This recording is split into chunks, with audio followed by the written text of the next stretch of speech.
seja convosco. Sejam todos bem-vindos à nossa reunião ministerial. Se você puder, por favor, se coloque em pé no seu lugar. E nós vamos agradecer a Deus pela oportunidade de nós estarmos aqui. Por favor, feche os seus olhos. Pai Todo-Poderoso, muito obrigado, Senhor amado, por estarmos reunidos aqui enquanto ministério, para louvarmos e bendizermos o Teu santo nome. Pai, eu te peço, abençoe de uma forma extraordinária cada igreja aqui representada. Abençoe, Senhor, os pastores titulares, os pastores, pastoras auxiliares, que o Senhor possa estar fortalecendo a vida deles e que eles possam estar firmes na Tua presença, em nome de Jesus. Amém e graças a Deus. Podemos assentar. Quero já no início aqui, depois vou falar de novo, louvar a Deus pela vida do pastor Silvio, que é superintendente lá em Vila Velha, está aqui conosco hoje e vai participar com a gente. Como vocês sabem, essa é a primeira parte da nossa reunião e nós trazemos sempre uma reflexão dentro de um livro em cada ano. E nesse ano, nós estamos trabalhando o livro Lealdade e Deslealdade. O autor é o Dag Heward-Mills. Ele é autor de vários best-sellers, fundador da Igreja Internacional Capela do Farol, que se tornou uma denominação mundial. Seus programas de rádio, TV e internet alcançaram milhões de pessoas. Ele também organiza conferências para pastores e ministros e lidera o renomado Ministério Bíblico e o Centro de Treinamento Anagcaso. Lembrando que as reflexões que eu tiro do livro são apenas porções. Todos ganharam um livro, então vocês devem ler o livro todo para que você possa entender. E também eu quero lembrar vocês que não é uma doutrina, não é? Porque às vezes as pessoas pensam assim, mas isso é uma doutrina. Não é uma doutrina. Doutrina é a nossa declaração de fé. Aqui são apenas ideias. Como que eu classifico a lealdade? Como um princípio. Por isso que eu gosto desses temas. E já trabalhei isso também na outra região onde eu estive, o mesmo livro, tanto é que a capa que eu coloco pequenininha ali é a outra capa que o livro tinha. Hoje nós estamos no capítulo 2, Estágios da Deslealdade. Como eu já falei da vez passada, vou repetir hoje.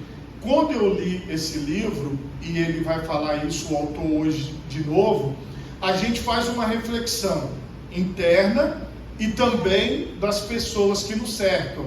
Isso não é um pré-julgamento da pessoa A, B ou C, mas é uma maneira que nós temos de avaliar a nossa própria vida. Aprenda a detectar a deslealdade. No primeiro capítulo ele definiu lealdade e no segundo capítulo ele vai falar do outro lado, da deslealdade. Primeiro, isso irá ajudá-lo a identificar e a eliminar qualquer dessas tendências dentro de você.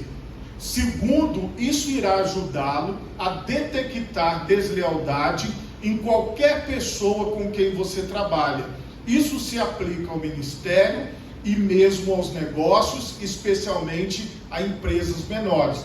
Ele também é palestrante para empresários. Então ele utiliza esse critério da lealdade e da deslealdade em todos os departamentos, não só dentro da igreja, mas também em empresas.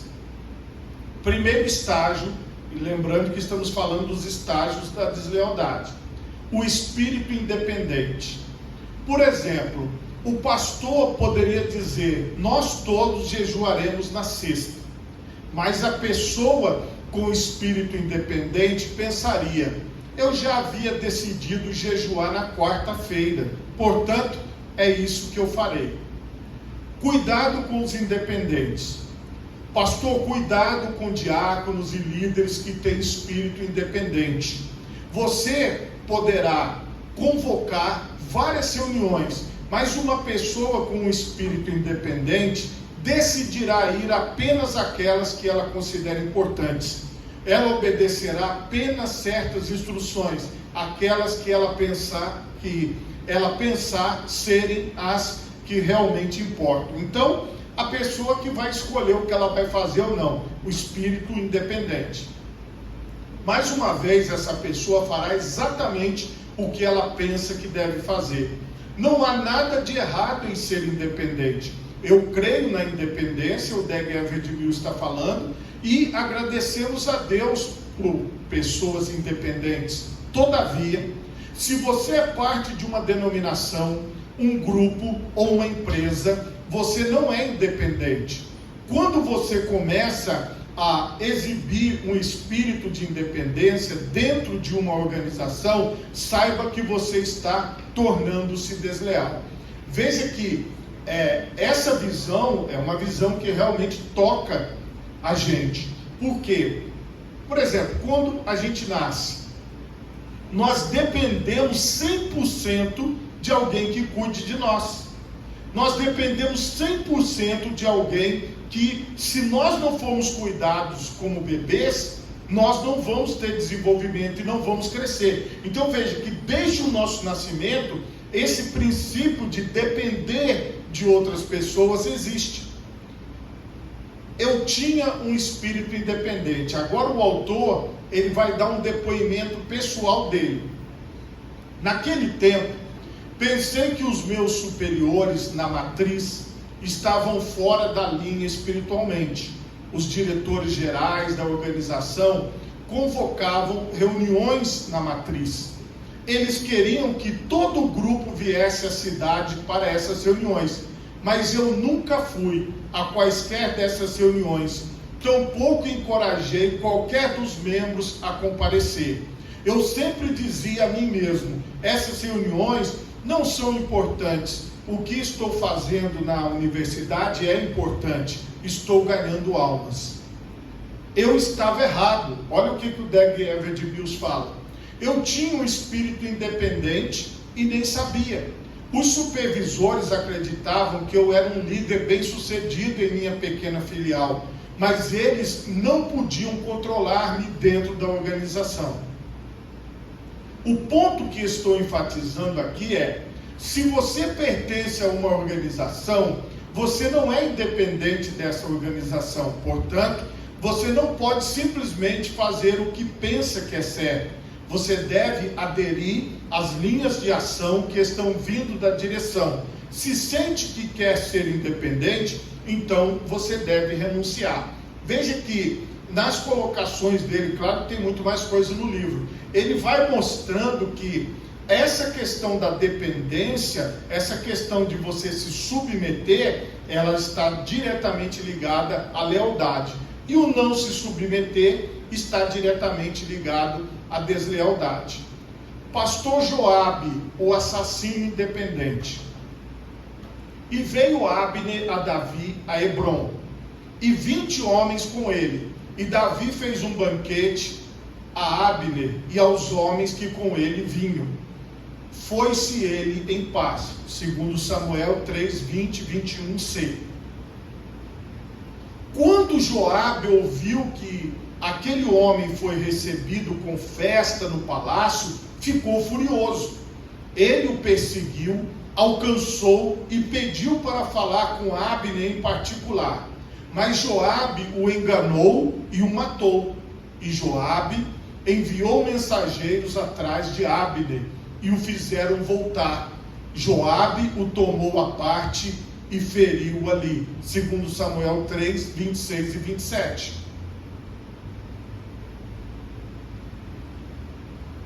Reverendo Joabe novamente age de maneira independente. E o rei deu ordem a Joabe, dizendo: brandamente tratai por amor a mim ao jovem Absalão, segundo Samuel 18, 5b. Pessoas independentes fazem o que elas querem fazer. E tomou Joabe 3 dardos e traspassou com eles o coração de Absalão, segundo Samuel 18, 14b. Pessoas independentes fazem o que querem fazer, a despeito das instruções que estão vindo de cima. Ironicamente, pessoas independentes não vão embora. E essa interrogação Eu gostei muito dessa parte, porque realmente é o que a gente vê ao longo do tempo. Observe que Joabe nunca deixou realmente o acampamento de Davi. Essas pessoas não decidem sair. Elas permanecerão nas imediações, mas farão o que querem fazer. Esse é o espírito independente e é um grau de deslealdade dentro desta visão aqui. O pastor de congregação Joabe ameaça assumir o controle, para que, tomando eu a cidade, não se aclame sobre ela o meu nome, de Joabe, segundo Samuel 12, 28b. Pastor independente ajuda a oposição. Mais uma vez Joabe, que sabia o desejo de Davi, foi contrário a ele e ajudou Adonias. Então Adonias, filho de Agite, se levantou dizendo: eu reinarei. E Adonias tinha inteligência com Joabe, filho de Zeruia, e com Abiatar, o sacerdote, os quais ajudavam e seguiam a Adonias. Está lá em 1 Reis 1, 5a e 7. Segundo estágio da deslealdade, ofensa. O segundo estágio da deslealdade é a ofensa. Jesus disse: nesse tempo muitos serão escandalizados e trair-se-ão uns aos outros, e uns aos outros aborrecerão. Mateus 24, 10. Nunca se esqueça disso. Feridas e ofensas conduzem à estrada da deslealdade. Terceiro estágio, passividade. Cuidado com membros não envolvidos. A passividade é perigosa, porque você passa rapidamente para o estágio crítico da deslealdade. Para se tornar um crítico, você deve ser não envolvido, entre aspas, e ter tempo suficiente para examinar minuciosamente e menosprezar a igreja e seus líderes. Você não sabe que uma pessoa não envolvida, entre aspas, mais prontamente vê as falhas ao seu redor? Quarto estágio, o estágio crítico. Uma pessoa desleal não fica passiva para sempre. Ela avança para o próximo estágio, o de tornar-se crítica. Esse é o estágio de observar e ampliar falhas. Na igreja, ela encontra falhas na pregação da palavra e na ordem do culto. Ela analisa o prédio e observa todas as deficiências das imediações. Miriam se tornou crítica de Moisés, e falaram Miriam e Arão contra Moisés, Números 12, 1. Lembro-me de que no começo de meu ministério, o Dag Heward-Mills está falando, um espírito de deslealdade entrou em minha igreja. Muitos dos membros da igreja se tornaram críticos a meu respeito. Com olhos de águia, eles estavam alertas para encontrar as minhas falhas. Pobre de mim. Eu temia as noites de sábado. Naturalmente, uma atmosfera supercrítica não ajuda ninguém a pregar bem. Alguns podem perguntar: por que ensino tanto a respeito do assunto lealdade? Isso é porque tenho experimentado o impacto devastador que a deslealdade pode ter no ministério. Ponto de vista ou perspectiva. Se você olhar para algo com olhos críticos, verá apenas as imperfeições. Todavia, se você olhar com olhos de amor, verá algo bom e esperança para o futuro. Quinto estágio, o estágio político. Quando uma pessoa está tornando-se desleal, ela procura envolver outras em suas ideias traiçoeiras. Ela quer reunir seguidores e fazê-los acreditarem que ela tem identificado um problema real que deve ser tratado. Foi exatamente isso que Absalão fez. Ele criou essa atmosfera política. Vamos orar pelo nosso pastor. Absalão prosseguiu: vamos orar pelo nosso querido rei. Ele está ficando velho e provavelmente está achando difícil dar conta do trabalho. quando alguém se torna político, ele quer envolver outros em sua linha de pensamento. Quanto mais pessoas você consegue envolver em alguma controvérsia, mais confiança você ganha. Pessoas desleais têm uma maneira insidiosa de discutir as falhas de seus líderes. Elas fazem perguntas como: o que você achou do culto hoje? Achei que estava um pouco desanimado. Elas até buscam as escrituras. Visto que somos uma igreja fiel à Bíblia, você não acha que deveríamos ter alguns milagres? Você acha que nosso pastor é tão ungido quanto ele era no ano passado? Você observou que muitas pessoas estão saindo da igreja? Acho que o nosso pastor viaja muito. E você? Essas perguntas são usadas como isca para cristãos ingênuos. Todos nós aqui já passamos por isso no ministério. Todos nós já passamos por isso. Porque esse estágio que ele coloca aqui da deslealdade é aquele estágio onde aquelas pessoas que querem tirar o pastor, ou derrubar o pastor, ou assumir o lugar dele, elas acabam tendo.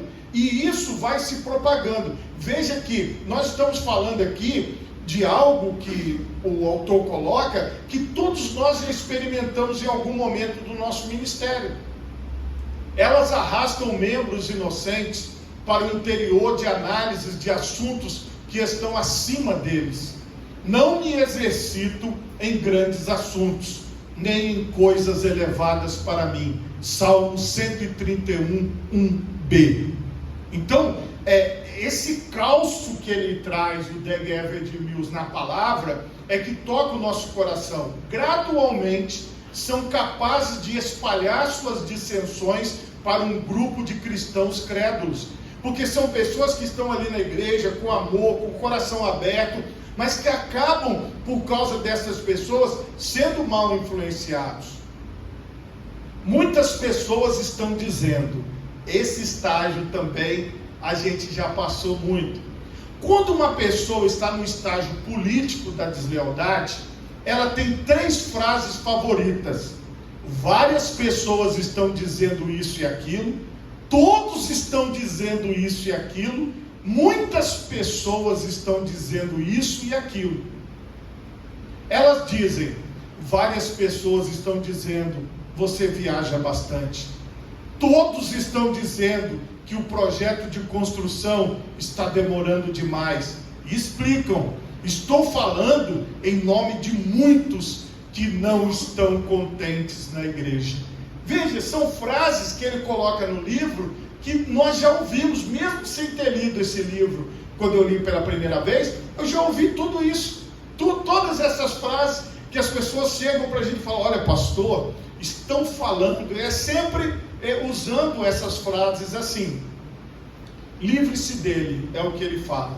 Quando uma pessoa chega a esse estágio político da deslealdade, ela se torna perigosa para a unidade e estabilidade da igreja.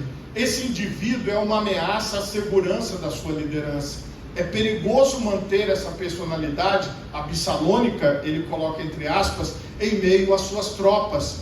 Na minha opinião, você tem base mais do que suficiente para livrar-se dela. Veja, são frases pesadas, duras, né? Dói na gente ouvir essas frases.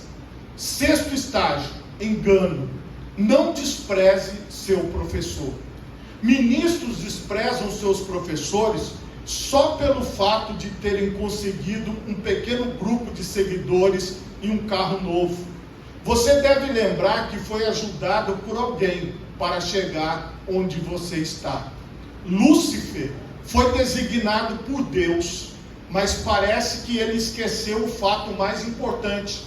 Tu eras querubim ungido e te estabeleci.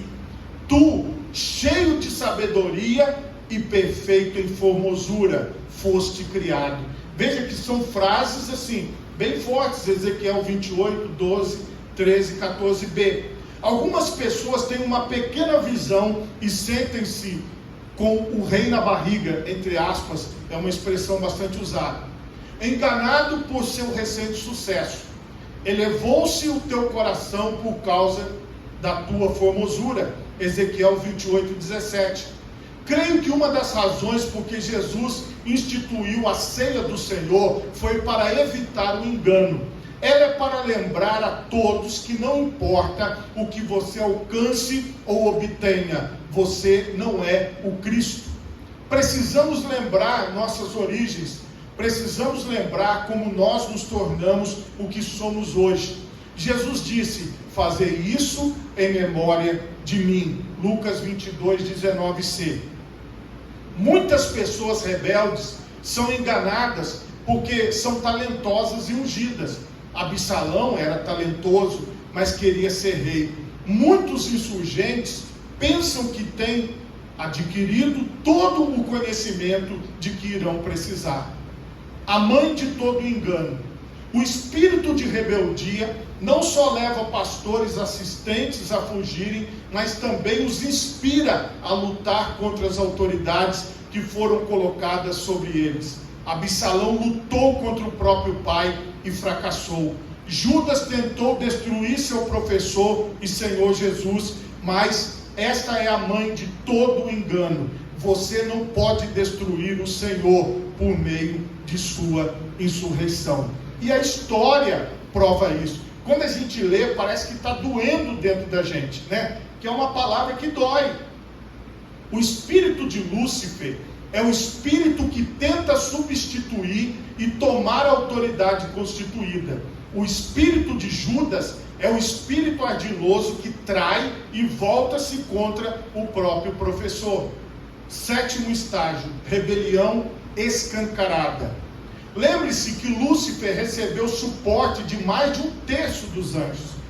O rebelde teve tempo para analisar os méritos e deméritos da pessoa contra quem estava rebelando-se. Então, de repente, expôs o que estava em seu coração. Lúcifer fez isso, e houve batalha no céu, e batalharam o dragão, o diabo e os seus anjos. Apocalipse 12:7. Absalão lutou contra seu pai. Disse mais Davi: eis que meu filho Absalão, que descendeu de mim, procura a minha morte. Segundo Samuel 16:11. Absalão tentou ser o seu pai em todos os aspectos, inclusive no quarto. E entrou Absalão às concubinas de seu pai perante os olhos de todo Israel, segundo Samuel 16:22b. Judas traiu e lutou contra seu senhor e patrão. Chegou Judas, um dos 12, e com ele grande multidão com espadas. E o traidor tinha-lhes dado um sinal, dizendo: o que eu beijar é esse, prendei. Mateus 26, 47, 48. Oitavo estágio, pena de morte. O fim de todos os rebeldes é sempre um e o mesmo: pena de morte. A rebelião é essencialmente uma coisa diabólica. A Bíblia nos ensina que rebelião é como bruxaria, porque a rebelião é como um pecado de feitiçaria. 1 Samuel 15:23. Este versículo toca muito em mim, porque assim, quando a gente observa o que acontece com a pessoa que se rebela, é como se ela estivesse praticando feitiçaria. A punição bíblica para a bruxaria é a pena de morte. A feiticeira não deixarás viver, Êxodo 22:18. Deus não suporta a rebelião de qualquer forma ou feito. Não se envolva em nenhum tipo de rebelião. As pessoas que se envolvem em revolta são muitas vezes simples. Muitas delas não sabem o que está adiante. E de Jerusalém foram com Absalão 200 homens convidados, porém iam na sua simplicidade, porque nada sabiam daquele negócio, segundo Samuel 15:11. Muitas pessoas correm para a rebelião devido à sua inocência e ignorância. O fruto da rebelião em toda a Bíblia é claro: pena de morte. Deus irá remover e substituir você por outro. seu lugar será tomado por outro que é mais digno. Estude a lista de penas de morte. Aí, irmãos, doeu quando eu li isso. Lúcifer. E foi precipitado o grande dragão, a antiga serpente, chamado Diabo e Satanás, que engana todo mundo. Ele foi precipitado na terra e os seus anjos foram lançados com ele. Apocalipse 12, 9. Absalão. E cercaram 10 homens e feriram Absalão e o mataram, segundo Samuel 18, 15. Aitofel se enforcou e morreu, segundo Samuel 17, 23. Simei. E o rei mandou a Benaia, filho de Joiada, o qual saiu e deu sobre ele. Simei e morreu. 1 Reis 2, 46. Adonias. E enviou o rei Salomão pela mão de Benaia, filho de Joiada, o qual deu sobre Adonias e morreu. 1 Reis 2, 25. Judas. E ele, Judas, foi-se enforcar. Mateus 27, 5. A minha oração é que Deus possa nos livrar dos rebeldes e nos livrar de pertencermos a qualquer tipo de coisa que remeta a esses pecados que desagrada a Deus. Eu sei que todos nós um dia já passamos por alguma coisa desse tipo, já fomos caluniados, pessoas já se levantaram contra nós, mas olha que coisa extraordinária, nós estamos aqui para dar testemunho do poder de Deus. Por favor, feche os seus olhos, coloque as duas mãos na altura do seu coração. Pai Todo-Poderoso, eu quero te pedir neste momento, Senhor, dai-nos condições, ó Pai, de vencermos, Senhor, todas estas adversidades. Ó Pai, nós sabemos, Senhor, que as rebeliões acontecem. Nós sabemos, ó Pai, que nós que lidamos com o ser humano, muitas vezes somos incompreendidos, ó Deus. Muitas vezes as pessoas não compreendem que nós estamos aqui para pregar o Teu Evangelho, para levar estas vidas ao céu, para abençoar as pessoas. Mas muitas vezes, ó Pai, esse espírito do inimigo tem entrado em pessoas e tem se levantado contra os ministérios. Mas eu quero te pedir, Senhor, proteja cada pastor titular, proteja cada pastor auxiliar, ó Pai. Livre o Senhor do espírito de rebelião, livre-os do mal, ó Pai, e que nós possamos estar firmes na Tua presença, te glorificando.